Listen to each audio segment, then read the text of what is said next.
You're now listening to the Tax Smart REI podcast, the number one tax podcast for real estate investors. Hey, thanks for tuning into this week's episode of the Tax Smart REI podcast. Today, we're joined with Chris Lopez from Property Llama. Him and his team have reviewed over 7,000 properties with Property Llama data, and we're going to be discussing cash flow by property type, cash flow potential for multifamily properties. We'll also be discussing trends and strategies that Chris and his team are seeing investors make in today's marketplace to increase cash flow, and why you shouldn't sit on your low interest rate, and a lot more. Looking forward to diving into all of that in just 1 minute. Most landlords are closer to achieving their financial goals than they realize. They are just a few moves away from meeting their cash flow goals and finally achieving financial freedom. Introducing Property Llama, the game-changing tool designed to help you unlock hidden opportunities in your real estate investments using the equity you've already built up in your portfolio. Property Llama is an online investment platform built by real estate investors for real estate investors, and their user-friendly dashboard gives you a crystal clear picture of your entire portfolio, and their team of real estate experts is there to help you plan the moves you need to make to hit your goals faster. With Property Llama, you can track and benchmark your investment's performance, model what-if scenarios to make smarter decisions, and work with their team of real estate investment professionals to discover new investment opportunities and accelerate your portfolio. When you sign up at propertyllama.com/taxsmart, you'll receive a free personalized one-on-one portfolio review with one of their real estate investment experts. Again, visit www.propertyllama.com/taxsmart to get started today. That's it for now. We'll dive right into today's episode. All right, and we're back. So Chris, thanks again for joining us on the show. I know it's been a while since episode, I believe it was 273. You were on here with Brandon. Would you mind just giving us and our audience a brief overview of your background, kind of how you got into where you are now? Sure. Well, it's glad to be back. So thank you. So I'm a Denver-based investor. I've been investing for about 10 years now and started out with everything from a house hack to buying long-term rentals to then buying some, small multifamily and just doing it all myself as a rental property owner. But I've always viewed my rental properties and my real estate game as how can I make money over the next 20 years? I think everyone can agree that real estate's not a get-rich-quick investment. But if you are disciplined and methodical over 20 to 25 years, you have a very, very, very high chance of having a great outcome, great financial freedom outcome. So I've always taken that long-term view out of there. And that led me to hey, how can I get my money working the hardest for me? And when the market changes, how can I go out there and continue to, invest in the best assets? And so the last couple of years, I've really have carved myself an interesting niche, which is really helping people to optimize their portfolio. And hey, should I keep the property? Should I refinance it and buy another? Should I sell it and 1031? Should I sell it and do a lazy 1031 into a passive deal? And so I do all that because that's the same issues I'm going with my portfolio. And just with my background, a lot of my clients are attracted towards those topics. So brings us here today, which is talking some really interesting data from Property Llama. We analyze 7,000. These aren't new rentals, but rentals that people own for 5, 10, 15, 20 years. Awesome. Yeah, I'm excited to dive into that. It's always great to see what's going on in today's marketplace. I know our audience loves that. We always like breaking out the crystal ball and stuff like that. So, what are you seeing after reviewing those 7,000 properties? What insights can we glean from that? Yeah, well, let me share my screen here. And so this is data we extracted, just about 7,000 properties, and we tried to extract out, the crazy outliers. But the one that really jumped out to me was what's the cash flow over equity? What asset is giving the best cash flow right now? Because when I talk to people, most people say, hey, I want $10,000, $20,000 a month in cash flow. Everyone talks about it in cash flow, not like a net worth or equity standpoint. Everyone talks about cash flow. So they get into real estate investing for cash flow. What's interesting is the vast majority of landlords, and this is where I was a couple of years ago, and I think a lot of your listeners at Hall CPA as well, or clients at Hall CPA, is predominantly in single-family homes, detached townhomes, and these are actually some of the worst cash-flowing properties by asset type. And you can see here, single-family homes is overall about negative 0.2% in cash flow, so about break even. And then townhomes and condos are slightly better. And the reason we see this is just because there's been so much price appreciation, but rents have not kept pace with the values of single families. But when you look at then small multifamily, so duplexes, triplexes, fourplexes, we're seeing around a 3% cash flow over equity on there. And then not surprising, large multifamily, like 5 units or greater, so apartment buildings, are 5.5% cash flow on equity. And so I'm surprised, not surprised seeing this data, because it comes down to single family homes. They're priced by sales comps. Like most people are buying their house for their job, for their family, for a school district. And then people buy commercial assets because they're buying an income stream. They're buying a business on there. And so since apartment buildings are commercial assets, they're valued at prices or, valued at income. So I'll pause there, but that was the most interesting insight along with the commentary. So I'll pause there to see what you guys think. So if I'm reading this correctly, basically at the end of the day, single family homes actually have a negative return on equity. Yeah, overall, now this was across the 7,000 portfolio properties and properties that people bought in the last year or two. And if you actually segment out into different when they bought it, the negative stuff is really the last couple years, with a lot more obviously better cash flow being, places that people bought 10, 15, 20 years ago. But overall, I'd say about break-even cash flow. Yeah, it was really interesting. So compared to multifamily properties actually have better cash flow. So is this data indicating that at this point in time, multifamily would be, whether it be small multifamily or large multifamily, would be a better bet if you're looking for cash flow? Yeah, that's what I'd say. And I think that's generally true in real estate. Now, where the only places I'm seeing cash flow in single family home is when people go in there and do like a room by room rental strategy, or they're doing a medium term or short term rental, something that's much more creative and hands on operationally than just like a long term rental with a property manager, managing the resident in there. But with multifamily, I mean, those are businesses, and those are all traded off at cap rates and NOIs. So yeah, generally we see better cash flow on there, but especially in this time in the marketplace, we're seeing better cash flow than single family. And this kind of brings us to where, great, here's some data. How can people use it? And that's, I'm always a big fan of like, oh, cool, like here's data, but how does it make me money, or how does my clients make money? What strategy are they doing to actually increase the cash flow on the properties they do own?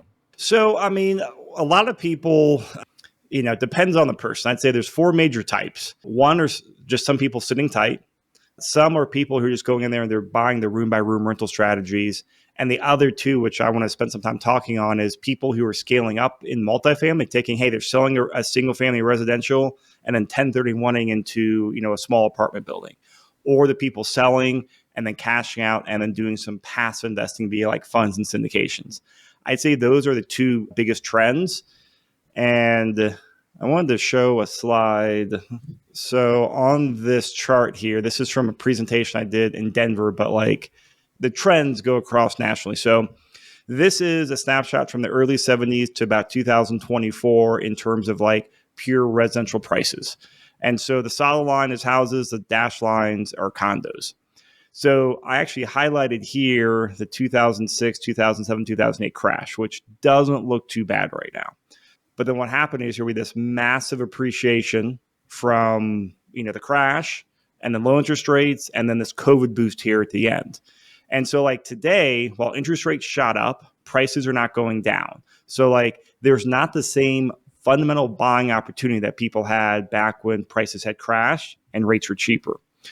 And so a lot of people are like, hey, I've built a multi-million-dollar portfolio by burring single families, by doing cash out refis, by doing 1031 exchanges.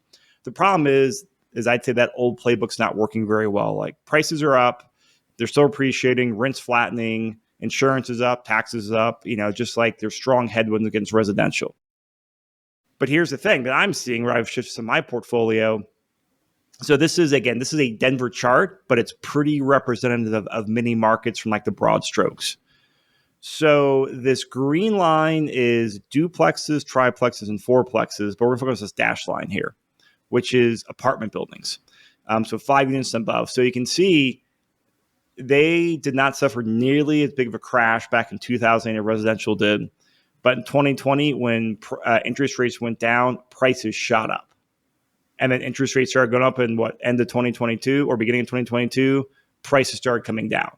So like my view on the market and where I see people, being opportunistic is, hey, they can buy commercial assets cheap. This is probably the equivalent for a lot of the commercial assets that residential went through in 2008, where, hey, prices are dropping. And so I'm a big believer in, hey, if you just buy low and ride the recovery trend, it's a really good investment. And so I've done that in the last market cycle. I did that with stocks from 2008 crash. So I'm very big on macro. But I see a lot of people like shifting their money from residential. And this is a really fancy chart I did. All the equity people made and then selling it high on the residential side and then moving it over to buy low on the commercial side in like the kind of sell high, buy low mindset. Yeah, that actually makes a ton of sense. And wow, like I never even thought like that before. Yeah, that's crazy. I know you mentioned before, people so are they 1031ing their single families right now, and they're going into like multifamily and commercial? I would say, yeah. I mean, it really depends. Like a lot of people are just sitting tight. Hey, it's it's scary times, it's rocky times. Hey, you're sitting tight on low interest rate asset right now. Still a very good move. But other people are like, hey, I want to grow more. I want to be opportunistic. I see them selling, some or all their portfolio. I shouldn't say all, but some of their portfolio. They're selling some of the losers and the headaches, where they just have like a high, equity and low cash, like we talked about. I can actually run you through an example if you want to see it. Yeah, let's do it. So I know a lot of people are listening to the podcast. That's what I do most of the time. So I'm going to share my screen, but also just talk through some high level numbers. And so this was actually from an investor I looked at where he had BRRR'd quite a few properties in like 2014, 15, 16. So he bought some single family homes, bought, rehabbed, put a new renter in there, refinanced, and then repeated. Great way to recycle capital. So he bought a couple of these properties in a metro like Denver that actually saw a lot of appreciation. So you can see today he bought this property for about $210,000, and after repair cost, it was worth about $255,000, or he put $255,000 in there, and when the ARV back then was like $360,000. So textbook BRRRR. Great. That was in 2015, so 9 years ago. So now it comes this question. Cool. Some people are like, hey, I BRRR'd this property and it was a textbook BRRRR. Cool. It's a trophy. Leave it on the shelf. Well, yes. But if you don't go out there and recycle the capital, recycle the equity, you're missing out on opportunity. Because what's happened here is I'm a big cap rate fan. And so now this property is worth $600,000 and rents have increased, I think, by like $1,200. So we saw a much bigger price increase than we did rent increase. So now the two numbers are, this guy's sitting on a 4% cap rate property, which is, if you know cap rates, that's nothing too exciting. It's not horrible. It's not great. But he's at about a 10% return equity. And Thomas, I know we were chatting about this before because you and I share some, oh gosh, what is the name of that book? I just drew a blank on the book you're talking. The book is by Frank Gallinelli. It's What Every Real Estate Investor Needs to Know About Cash Flow and 36 Key Financial Metrics, the updated edition. Yeah. And so when you look at this here, and this is like those advanced financial metrics that he was talking about on here, is this property is cash flowing 2.4% on equity. So cash on cash is 60%, but who cares? That was 9 years ago. This is saying, hey, you're making about $10,000 a year in cash flow, but you have $425,000 in equity. And that equity has opportunity cost. So what can you do with it? So that's why we have a low return equity. And so what return equity does here, and like the way I'm calculating is, hey, it's cash flow and appreciation and debt pay down and depreciation. The gross terms, like the four ways to make money. So the point here is you have a lot of equity and it's not working very hard for you. Well, a lot of times people have done like a 1031 exchange another single family home. Well, the math doesn't work anymore. So now what I see people doing is really two main strategies. One is doing like basically BRRRR 2.0. And I'll flip over here, which is selling the property and then 1031ing into like a small apartment building. Now, so what this person did here, who had this property, he did this. And since then, during the COVID work from home, he moved to a lower cost living area. So he's working remotely, lives in an area with a much cheaper real estate now, more Midwest versus high appreciation. So he's got experience and he's got capital. So what he did here was he sold the single family home and is going to do a 1031 exchange. And this is a 12-unit multifamily in the Midwest he looked at. And so this is what I would call like a multifamily BRRRR or value add. Now, the big difference here is single family takes like 3 months to turn around. These apartment buildings take like 12 to 18 months. So he put $350,000 down and use about $50,000 to $60,000 in estimated CapEx increases. But increase her rents from about $850 unit to like $975. So huge increase in there. And then he's able to buy a better asset, has a higher cap rate. And then most importantly, I'll just jump to this screen and then I'll be done, is comparing what the cash flow does for these two. And so on the left here, because I'm just looking at really two things here, cash flow and return on equity. So he's going to buy this multifamily. Again, we're looking 12 months in the future now. He has to stabilize it, increase it, but high likelihood to do it. Outcome, his cash flow, even buying at a 7% interest rate, will go from like $10,000 to $30,000. So a 3x in cash flow. Now, when this property is paid off, the single family house would generate $24,000 in paid off income. A paid off 12 plus would be like $80,000 a year. So if he just holds this for retirement, pays it off, he'll have 3 to 4x his retirement income. So that's like strategy one I'm saying for people that want to stay active and they have the bandwidth where they want to go out there and be hands-on. There's some amazing opportunities out there in like small multifamily now. That's pretty incredible. The cash flow difference there. And yeah, even if he had a 3% or whatever you were saying, Chris, like 3% on the bird property initially, the single family home. And then even if he goes to a 12, you said like 7%, 8% on the 12 unit, that's hard for some people to like stomach. I'm like doubling my interest rate. But if all the other numbers make sense, forget about the rate, right? We're looking at cash flow, return on equity, return on investment. You can't just hold tight onto your low interest rate. You got to look at more than just what you're paying as cost of capital there. So I think this is great. It's a great example. Yeah, you nailed it, Ryan. Is so many people get like, they're like, oh my gosh, I have a low interest rate. That's all that matters. No, that's one important key point, but there's other variables along the way. And so I tell my clients, I'm like, look, that low interest, it's the tip of the iceberg. You see it, but there's a whole bunch of stuff underwater that you have to take account for too, to like really make your investment work for you. So I think for people that have a higher risk tolerance, for people that want to be, investing in choppy and scary times, which is emotionally hard to do, but historically it's it's looked upon favorably, a move like this, or what some people are doing is, cashing out, and rather than buying the property directly, they're investing like syndications and passive funds for similar type, mentality of, hey, I'm gonna go out there and buy into a bigger asset. But obviously if they're passive, they're not the ones operating the property, but like same concept. So like, I think there's a huge opportunity now for people to go out there and rebalance their portfolio. Hey, are you tired of working with generalist CPAs that tell you can't use the real estate professional status, the short-term rental loophole, or cost segregation studies, or worse, have no idea what these things are? If so, it's time to elevate your game and work with a CPA firm that gets it. Here at Hall CPA, we worked with thousands of investors, helping them save millions of dollars in taxes through proactive tax strategy and planning, tax preparation, and outsourced accounting solutions. So if you're ready to elevate your game, make tax filing painless, and save thousands of dollars in taxes, what are you waiting for? Just head on over to www.therealestatecpa.com/podcast to request an initial consultation today. We are accepting clients for the 2023 and 2024 tax years, so if you're looking to make a change, you have nothing to lose. Again, you can request an initial consultation by visiting www.therealestatecpa.com/podcast. We look forward to hearing from you and learning more about your situation and how we can help. But for now, we'll dive right back into today's episode. And just to kind of give people some comfort, like I know you mentioned before that, multifamily and like commercials down right now, like single families up, commercials down. Do you think the supply and demand factors for like the multifamily commercial are still in favor? Because like, isn't there still constraint on supply? So like, even though it's down right now due to like financial reasons and people are maybe underwater on some of their mortgages, their bridge debt that they might have taken over the last few years, do you think in the long term, the supply and demand ultimately favors investors? Yeah, and I still think it does. Like the reason that we're seeing price declines in multifamily is not a supply and demand issue. It's a profit and expense issue. Because we all know like, hey, our taxes went up, our insurance went up. Well, that happened to these multifamily and commercial people as well. The biggest difference, though, between what we saw in resi and what they're seeing in commercial is the interest rate factor. We have 30-year fixed locked-in debt. They're on 2, 3, 4, 5-year, maybe 10-year, ARM debt.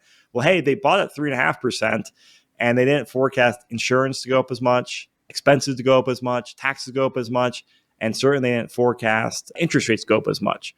So while their expenses are going up, it's actually driving the value of their property down. That's a double whammy with interest rates going up. So that's what's causing. I think it's a great time to like be opportunistic in the market. But kind of going back to what you brought up, Thomas, was long-term, absolutely. Like the supply and demand is on, I'd say, the investor side. I've seen some markets, including Denver, where they have a lot of Class A coming online. And I think there's going to be like a surge of some Class A properties in some markets.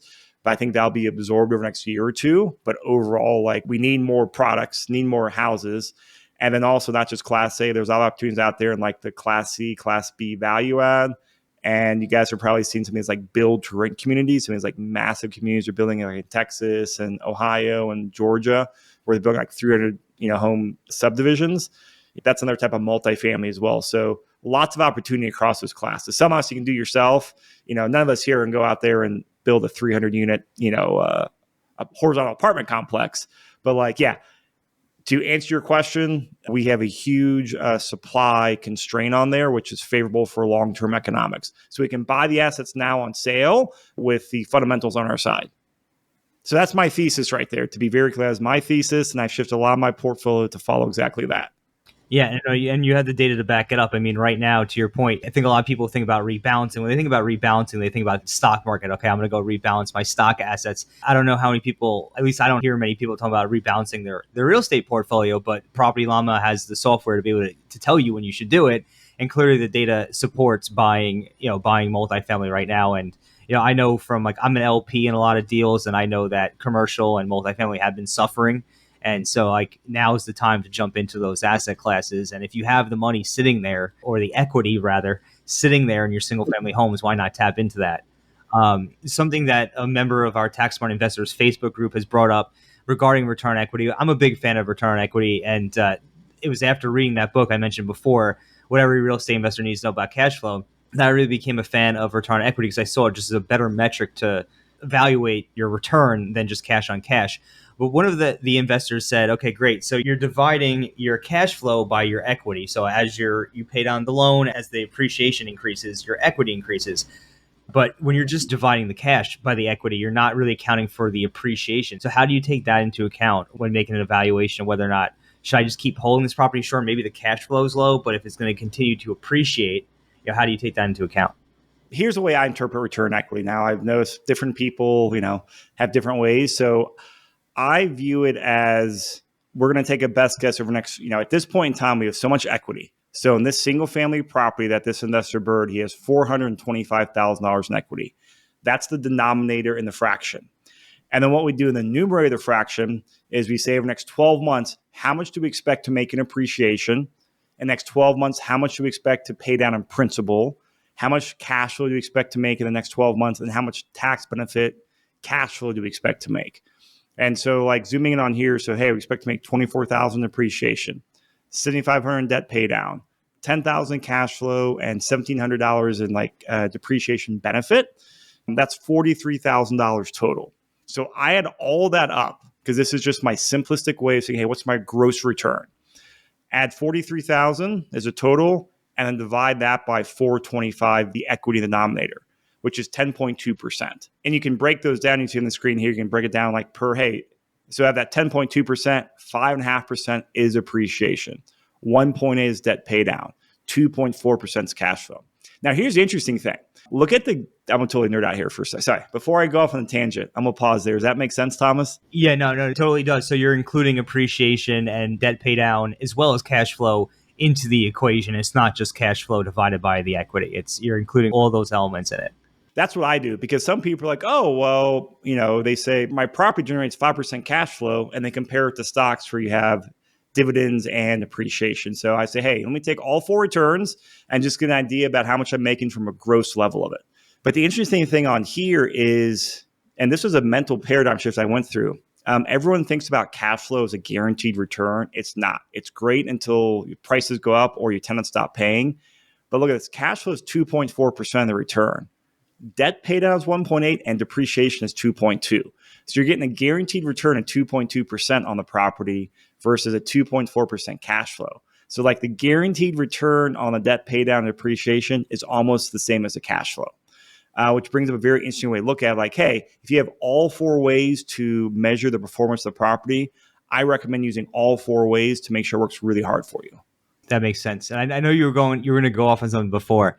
Yeah. And so it's really going down to like compare these two things. So you can see here now on the right side, this is the multifamily. I'm forecasting this is 18 months, 24 months out once it's stabilized. But the bought it for like 950. It should be worth like 1.2 million after some value add increasing it. But the equity in here is now $600,000. So even though we're forecasting about 11.3% return equity, we can see that cash flow is now at like 5.2% return equity. And so since cash flow is important, I want my assets to be like, outperform my savings account in terms of like yield and cash flow. So that's kind of one thing I look at. So I compare the percent. Hey, this is a better percent, which talks about my equity asset class, but also in raw dollars, I'm making more in raw dollars at 31,000 versus 10,000. And then tax benefits as well is the other big thing. So I like to compare both sides on there, like the percent return and gross. But I always go back to like, don't get fixated on percents because this bird property is a 60% cash on cash return. But it generates, great, it has a higher cash on cash return from I bought it, but generating less actual cash flow than if I were to go out there and re-optimize the equity. So percentages are nice, but raw dollars is what goes in our bank account.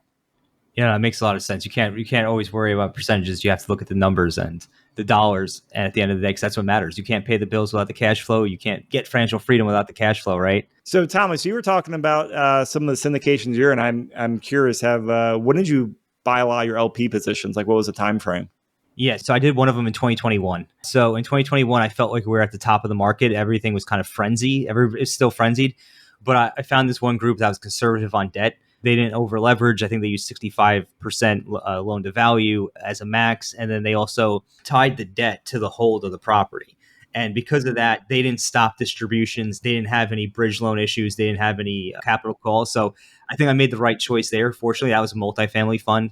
Then in 2023, so that was last year, I jumped in on some industrial assets. I just found the industrial assets that were in this one fund. They're backed by the company's credit worthiness, the ability to pay off those long-term leases. Yeah. So with the long-term triple net leases, it's the actual companies that end up incurring the price increases, right? And then there's built-in rent increases. So I thought that was like a good move.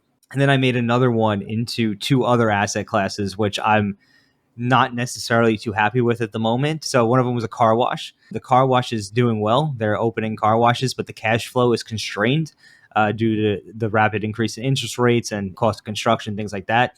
And then another one was an ATM machine, which I don't want to talk too much about at the moment because there's a lot of things going on with that. But basically right now I'm kicking myself for not having more capital available to jump into multifamily because I recognize that. And actually, I joined up with a fund that I invested with this company called Dual City back in 2018. Phenomenal track record, and they did great on their first fund. So I jumped in with them right now as I'm helping them out, trying to get their capital bucket going so that we can acquire the properties we're seeing in the multifamily. Because I saw this coming at the beginning of this year. I was looking at the numbers. I'm like, there's going to be a bloodbath in multifamily. I don't think it's quite a bloodbath. I think that's pretty strong. But to your point, what we just discussed today, there is opportunity right now. And I think now is the time to capitalize on it. So yeah, if I do have more money to place, I'll probably place it in multifamily, most likely. Yeah. And that's interesting hearing about the industrial investments, but it just goes along the general thesis that that's a commercial asset where it's more income based versus like single family, comp based. And I mean, I encourage everyone out because I know you a lot of landlords that listen, like go out there and take this time to like rebalance your portfolio, but also go out there and like realign it with your goals. Like I'm doing more of what you're doing, Thomas, where I'm selling some of my rentals because A, it's better financially, or at least that's what I'm forecasting. And second, I've got 3 young kids. I'm like, well, I go out there and work really hard and buying like a 12-unit multifamily myself. But for probably about the same return and like very little headache and almost no risk, I could just invest in the deal instead. So I think a lot of people need to evaluate their financial goals and also like what their goals are in life. And I talk to so many investors where, I mean, these guys have, they've done all these BRRRR properties, like they're hands-on. They like to stay in control. They're happy to, do hard work, but they're going 10 or 15 years. And now they're sitting on a multi-million-dollar portfolio. It's like, well, you busting your butt working so hard is going to have such like a smaller impact on your overall net worth and cash flow. Is the return on hassle worth it? And a lot of times the answer is no. Right. That's what I realized with syndications. Like oftentimes, like if you look at the returns on syndications, when they're done right and you're in with the right people and the right assets, it can produce returns that are, in my opinion, similar to what you do on your own, except there's a much less of a heavy lift that you have to do. And the only thing is the risk. The risk is the control. And the control aspect for me is very uncomfortable in some cases, because what I've actually, this is like good. It's like the business therapy session right now. So what I realize is, I realized two things. Like, lack of control is tough because like you have no control over what the general partner is going to do, and the general partner may not always act in your best interest, which is why choosing the right general partner, the right sponsorship team to join in with is super important, as well as actually taking a look at the asset. I'm not saying go fly out to the asset, but just taking a look at what you're actually investing in, because I think if you look at both those two things, the sponsor and the property, you could determine, like, is the sponsor just doing this deal just to do this deal, or is this deal actually a good deal? The second thing I realized is that just stick to real estate, because right, I invest in the ATM machine, I invest in the car washes. Things aren't going so well, but if I just would have stuck to real estate, stuck to what I know, I think things would have done a lot better. But I do have a question for you. I know you. I think you have a debt fund right now, if I'm not mistaken. What led you to open that up and go in that direction? Um, the search for cash flow. Like everyone out there, like, oh, like I want to buy rentals with double digit cash flow. Cool. I want to do that as well. The problem is they're not really around, or at least like I live in Denver. There's not double digit cash flow from long-term rental properties. And you could potentially do some like long distance turnkey investing, but that's very challenging. And I've seen a lot more investors not achieve high cash flow by investing out of state and lower markets. But I like the credit side. And this is a big paradigm shift I went through. There are two paradigm shifts I went through when I started like investing in debt funds and then helped to launch some. One is that debt is the biggest part of the capital stack. Like I've been an equity investor for most of my life. And someone's like, yeah, well, the credit's like 65%. It was like, no, duh, but it's a huge mindset shift for me. It's like, oh, you're right. Like being the bank, they're the biggest part of the credit stack and they're the safest. Like they lose money a lot less frequently than like the equity investors do. And then the second was based on the current market conditions, that is the way to go out there and achieve cash flow. And that was like through hard money lenders. So I focused on being a capital stack with hard money lenders and better like cash flow, like Midwest markets, like the Kansases, the Iowas, those types of places where their property values are a lot lower than we see in Denver and, all these high price metro areas. And so you can go out there and achieve a 10% plus cash on cash return because you're on the credit side. And then in your area where they have single family and rental properties that make a lot more sense. So more investors are transacting in there. So you get exposure that way to cash flow.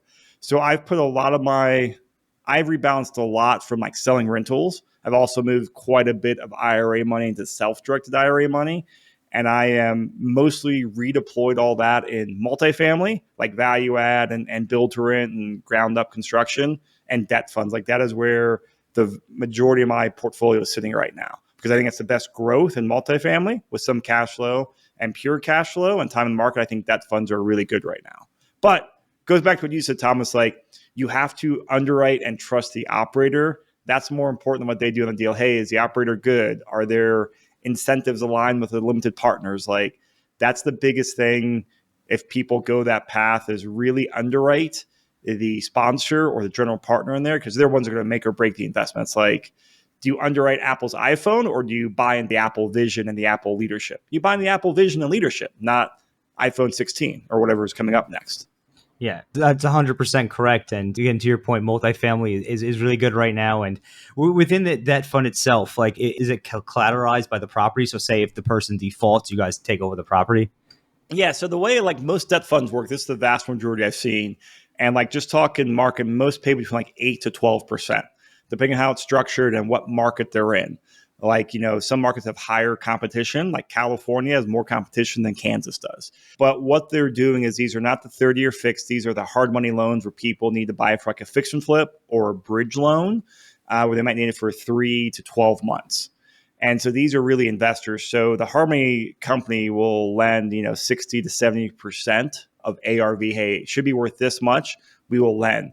And I mean, the vast majority of those loans, or at least every single one, they are like first position deed of trust with a pretty low leveraged property where they've underwritten the property and also the borrower has gone through their basic credit check. Now, some hard money lenders like do more personal creditworthiness underwriting than others, but it's mostly like property based. So it's usually first position with a pretty good like low leverage position, 65%, 70%, which, hey, if worse things happen, you usually don't knock off 30% of the price. So if foreclosures happen, they're usually well positioned to sell and not lose money on the asset. It's a good way to protect the downside because you just take the property back if needed. Within the fund, like if you were an investor, so say someone invested in the fund, what would they expect the rate of return to be for them? Like I said, it really depends on, different ones. So like I've invested in one in Denver. I've helped invest and do some investor relations. One in Denver, they pay like 10%. And then there's one in the Midwest market that I invest in and help do some investor relations work. And they're paying like 12 to 14%. Why? Well, different markets have different competition and then just different, different yields as well. So I'd say most debt funds now are in like that 10 to 12% range. Some a little bit higher, some a little lower, but most get like 10 to 12%. That's a pretty good rate of return. And for everybody who's tuning in from a tax perspective, this is great for like a self-directed IRA, 401k, because it's tax sheltered. So it's a good way to get a higher rate of return perhaps than maybe you get in the stock market. And it sounds like you get some downside risk protection there. And compared to real estate, right? We're not getting appreciation. We're not getting depreciation. And we're kind of getting debt pay down, I guess. But really at the end of the day, it's really just like the cash flow and like debt pay down. Is that kind of how you would see it? Like they're paying down your debt, so they are paying you back plus the interest, I guess. But really that's not maybe the right way to look at that. It's really just kind of the cash flow. Yeah, it's just cash flow. So we talked about those 4 ways earlier. This is just pure cash flow, which is, and I do that because it's one of the few places I know where I get double-digit cash flow returns. It's a lot more liquid than like a piece of property is. Most debt funds have like a 1 year to 2 year lockup period. And usually with like a 30 to 60 day notice, you can withdraw all or a chunk of your money. So it's a lot more relatively liquid. Now, here's something that I've really gotten fine-tuned on because I love you brought up the fact that you can invest that in like your IRA, which I think is great because, 2 reasons. One, if you're getting a double-digit return, that's a really good return. And then in real estate, cash flow is taxed at your ordinary income tax, where if you sell an asset, that's usually taxed at long-term capital gains. Now, I'll know long-term capital gains is a more favorable way to be taxed. So I do a lot of my debt investing I have a self-directed 401k, but I've found some debt funds, they actually meet what they call like, I might be butchering the term, but they have like REIT status, where they're not a REIT, but their cash flow distributions are taxed at long-term capital gains rate. So like as you get into more of the tax efficiency in that space, and if you look at like some debt funds, they actually have a REIT status, and then hey, if you get taxed on that, you're getting taxed at long-term capital gains versus ordinary income. So that can be a 10 to 20% tax savings right there. But that's been, I don't know, fascinating like tax optimization standpoint. I would say that's really interesting. We might have to look into that a little bit further, do an episode on that, because if there's a way to invest in like debt and get taxed at capital gains rates, that could be quite powerful. And I've heard of things like that before. I just don't have the specifics off the tip of my tongue to dive into that, but it seems like something that might be worth doing an episode on. And what's really like, I'm going to go, I call myself like a professional investor. I look at deals all day and I get really cool access. So I started to see some opportunities now with like some multifamilies going straight towards more like debt products. And they share some of the profit share where, hey, most people are like, hey, I want cash flow. Multifamily cash flow takes, 2 to 3 years to get a lot of times, where I've seen some operators essentially start like a hybrid debt fund and profit share where they're borrowing money to like take down a property and pay an 8% interest rate, but then they'll do 25% share of the profit on the back end once they sold it, return capital. So there's some more interesting ways of like coming out there and getting in debt. Now, some of it's, preferred equity, some of it's mezzanine debt, some of it's just straight debt, but like there's a lot of fascinating stuff out there. So I think for just like a general landscape, I'd highly recommend people look at like the various debt products out there for like being a different part of the capital stack and just for having like double-digit cash flow in today's marketplace. Got it. It's good advice. Brian, you have any other questions right now? I don't think so. I mean, we could talk about my properties I'm trying to sell, whether I do a refinance or 1031 or not do that. But yeah, mine are all in Minnesota. A couple. Do you live in Minnesota? I live in Minnesota. Yep. Okay. Yep. You can't hear when I say Minnesota. You can't hear that? No. You said That's good. Yeah. It's like trying to say, Tom, you can't hear him, have a little bit of a New York accent. So I'll take that as a compliment. But yeah, we've got a couple single family and multifamily. Low interest rates. We bought them between 2019 to 2022.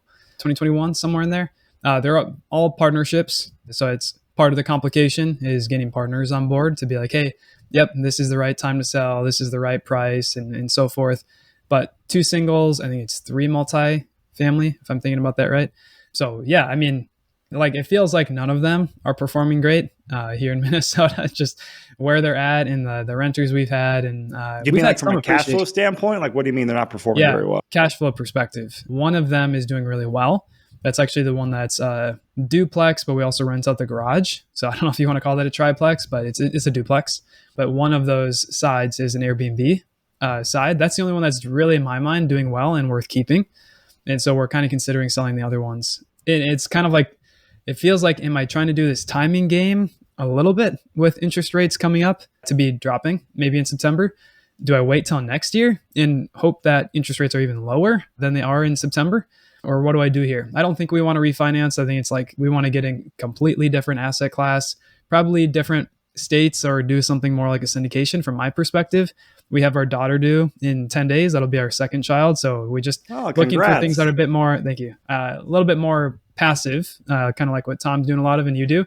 So we're just looking for more of that and trying to figure out how do we time this appropriately. We don't have a crystal ball, but taking the equity we do have, and I'd say it's a negative cash on cash, a negative ROE to my perspective. If we're just looking at cash flow, if it's the total equity, like we've been talking about, appreciation, debt paid on, all of that, I think that's positive. But I would imagine if I ran my properties through Property Llama, they would look terrible. And so it's like, what am I doing here with these properties? It's time to change. And it sounds like getting into something more like commercial or just bigger multifamily is where I need to move to. Yeah, I would agree. And like from an approach, like I've often told investors, like most people's portfolio is like a barbell. They have some amazing properties and they have some really bad properties. And we care about the extremes. Stuff in the middle, is not going to make a huge difference. But like most people have 1 or 2 properties that they either just don't like or they just don't perform well. Well, great. No issue with readjusting those properties. If you can go out there and change the strategy or change operations, great, do that. But that's usually harder to do. Sometimes it's just, hey, the investment didn't work out, or the market gave you so much appreciation. Like, hey, I got so much appreciation, maybe cash out and go from here. So keep the properties doing really well with like favorable debt. The properties that are headaches or poor performers, I'd start looking over like, hey, don't do it all at once. Turn over 1 or 2 properties, kind of like a dollar cost averaging perspective. Plus, I've done a lot myself and I've advised hundreds of people do it. Every time I still do it myself, I go through the emotional roller coaster, right? Oh my gosh, is this the bad move, the right move? So everyone goes through it. So I'm always like very cognizant of that, but like go through and say, what's the worst property? And then time it with what taxes might be. And at least here in like Denver, like I've got a lot of investors. I did this last spring. I got a lot of investors this spring where they are going to sell their properties in the springtime. And that should maximize. That's when our market's the hottest because that's when most people are buying and selling. And they should, get the best price for their asset then. And man, if interest rates drop a little bit, man, that could be a good time to like, I'm not a believer in like timing the market to the day, but like from a macro perspective, pretty good time. Yeah, I hope that's what we can do. If not selling one like this fall is kind of what we're considering. And then maybe the rest of them minus that one duplex that's doing really well. Maybe the rest next year to kind of space it out a little bit. So it's not all in kind of 2025. Well, plus you guys spread out the capital gains, right? Yeah, exactly. I'll tell you though. So Tom knows we talk about this all the time. The 1031 light using passive losses for, offsetting gains. I got plenty of passive losses, plenty of them. Unfortunately, it's a bad thing because we've had so much in losses. It's like all my money feels like just goes into rental properties and contributing to keep cash flow neutral is just going into properties and improvements. And I could tell you stories and stories and stories, but not the point of our call. So I love it. Both you guys made the case. You backed up with your stories about the data and PL. You're talking about how you're feeding some single family homes and we see a negative 0.1% cash flow and equity. You're in that data point, Ryan. Exactly. 100%. I think I'm further down. Like I think if my properties were in there, they would actually carry it down further. Yeah, something really interesting too, a trend that I'm seeing, I think this is a trend that you mentioned, Chris, is I see a lot of investors, like I'm in these passive investor forums and stuff like that, and see a lot of people, they build up the portfolios, right? And then they decide to go passive one day. They're like, you know what? I just read a forum post by someone else, like, over the last number of years, we built up our portfolio and now we're liquidating our entire portfolio. and we're moving it all into syndications and funds. And like, it's just very interesting to see that. It's just very interesting to see that trend. And it's like, yeah, what I'm trying to say here is just very interesting to see that happen. And like that trend is just people saying, you know what, I'm active. And then one day they realize, okay, I'm just going to go passive. Well, you hit this tipping point where it's like, based on the trends where you're at, like you can put so much more work and effort into the active investment and you get the same return or less return. And so it's like, hey, I could put 100 units into here to get the same return. I could put 5 units into passive. So since you guys are, passive investing, let me run you by I want to run my portfolio theory next to you. So here's where my portfolio theory currently sits, is that as you balance your portfolio and you do passive or anything, no more than 10% of your investable net worth should ever be in one investment, one group, one sponsor, or anything like that. Like even you got the most amazing person in the world, 10% at most. And then I have spread my portfolio across, because I'm trying to get diversification, 4 things of diversification. This is one of the other paradigm shifts a couple of years ago, was like the vast majority of my net worth was within a 25-mile radius where I live and where I work. And so that just brings up its own level of, lack of diversification. And so now I look at 4 key factors. Different geographic diversification. Since I'm not operating the properties, I don't need to have that personal knowledge of Denver and Colorado Springs. I can have someone else has that knowledge. The second is asset. So what type of asset? Multifamily, development, office, industrial, different asset classes. Then different strategies. Is this value add? Is this going to be a ground up construction? And the fourth is sponsor. Different groups and go out there and do the deals. And so I kind of view now my portfolio as my own mini mutual fund where, hey, I've got, 10% of my money with Warren Buffett, 10% over here in Apple, 10% over here is my stock equivalent where, hey, I can pick out some really good companies in some really good areas and then diversify my portfolio that way. So I've gone through a very, to me, it's been a fun mental shift, but I'm curious about your guys' thoughts on the 10% limit and those 4 areas of diversification. I think I'm largely on the same page because I look at it like this, right? Market, you want to diversify in markets because you never know what's going to happen. One market could shift. And then also, perhaps more importantly, the syndicator, because to your point, you could have the best person in the world and something could happen to that person and their succession plan may not be great, or perhaps something goes south and they, for health reasons or for business reasons, they're unable to perform. If you have so much money, and I've seen this happen before, so much money with one person or one group, it could go south. So to a large extent, I agree with that. And I think it's the way to go, right? I think that's one of the benefits of being passive because to your point, you're not operating the properties. So you have a few things you have to do. Identify markets, identify the asset classes you want to be in, and then identify the sponsors for the most part. I think that there was a 4th one you had in there. But if you can do those 3 things, and they're all critical, I think the sponsor is probably the most critical, but in my opinion. But I agree. Yeah, if you could do those things, you could build a very nice portfolio, very diversified. And at the end of the day, your job becomes a function of identifying, of knowing what you want, right? I think that's just the biggest thing in my mind that I learned from being a passive investor. Just know what you want, know what your criteria is, know what your filter is. And then from there, you can diversify your portfolio with minimal effort and get comparable returns probably if you did it yourself. And if you computed your time, I'm sure it's even better. It's most definitely comparable. So I'm on the same page with that. And to kind of just take it a step further, the way I look at my investment philosophy is I could probably make more money in business or, in a job than I could perhaps, putting that time and energy into real estate. So take the money you can earn from the job or the business and pour it into these passive sources.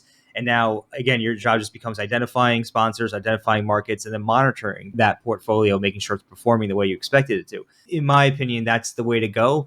And hopefully, I've had some shakeups with that ATM and the car wash is fine, but I mean, the ATM is just kind of it makes you really think about the due diligence you're doing on sponsors. I think too, just keeping in mind with the maybe growth of syndications, and obviously we're a small sample size. So anyone listening might be like, oh, you guys are all in your 30s, 40s, whatever. But point is I think is our generation, more of us, as we continue to get older and we're kind of moving up, we're earning more, we're kind of having kids. It's hey, life's just getting busier. We can't just be running around with all these single family homes and doing all this stuff. We need to kind of move this into passive syndication. So I think more of millennials, or I forget what the one above that, we need to be evaluating even more syndications, passive investments, whatever that is. right? Because I think like our lives just get busier. And it's like return on hassle, return on time, return on all these things, energy. It's like we need to evaluate almost like these intangibles to really evaluate the holistic goal of what are we trying to do here, like Tom said. Yeah. The last thing I'll say, and then we'll probably wrap this up because we're out of time, is that one of my mentors taught me that a lot of things are a mindset, right? It's not a shift on mindset or strategy. And we live in this hustle culture. And I'm not saying you shouldn't have a work hard, play hard ethic. I think, Ryan and other people work with me know I work hard. But like, it's also at some point, it's like you have to make sure you're doing the right thing. You're executing the right strategy. You have the right mindset. And focusing on what really matters. And at the end of the day, if you're in it for a return and you're trying to get a return on your investment, if you can get better returns on a passive investment, you don't need to go brag to your friends about your real estate portfolio. A lot of people get caught up in that culture of like, I need to brag about all the stuff that you did. Focus on the right things and you might be able to get the same results with a lot less effort and headaches. I 100% agree. And that just comes down to like, especially now as people build wealth, you got to kind of go from the hustle of building all that. Now it comes down to like, how can you deploy it effectively? And Ryan, your insight's so apt where just, depending on people's income and then where they are in life, like, hey, the time you're going to spend with your newborn in 2 weeks is way more valuable than you saving, $200 a month of you self-managing a property. And that's where people trade off with, hey, like, cool, I can save $200 on here, or is, this memory or this time, what's the true better ROI? Right. Yeah, guys, this has been fun. Like, I know we're running out of time here, but like I could talk for like an hour with you guys on this topic. Yeah, no, this has been a great episode. I didn't think it was going to go in this direction, but it's been absolutely phenomenal. Unfortunately, we are coming up on time. I know the stuff we got to get back to doing. Chris, if people want to learn more about you, want to learn more about Property Llama, what would be the best way for them to do so? Just go to propertyllama.com. People can go in there, create a free account, put their properties in there, and get some analysis between the software. And we have a bunch of like educational videos as well to help people like understand, how to evaluate, and then hopefully spark ideas for, I'm a proponent of like, I just want to like challenge people's thinking. I'm not saying you should do this. I'm not saying you should sell properties or invest in syndications like we are here, but saying, hey, like look at the stuff, evaluate it, and then what if? I think playing devil's advocate right now is a very prudent exercise, and it's help people understand what makes sense in the market while also adjusting for their like personal risk tolerance. Yeah, absolutely. We're going to drop that into the show notes. Chris, it's always a pleasure speaking with you. I know we've done podcasts, the Tax and Legal Summit, all these different things. Really appreciate you coming on board today, and we'll have to have you back soon. I'm sure it'll be another great conversation. Thanks again. Thank you guys so much. I appreciate it. Thanks, Chris.